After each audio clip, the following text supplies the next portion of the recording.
வாழப்பூக்கும் ஆயிரமா வாழப்பூவ வலிக்க வந்த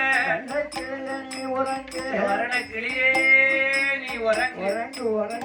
ஆனால் தாளை ஒரு மரமாம் தாழப்பூக்கும் ஆயிரமா தாழம்பூவ வலிக்க வந்த என் தள மகனே நீ உறங்கு.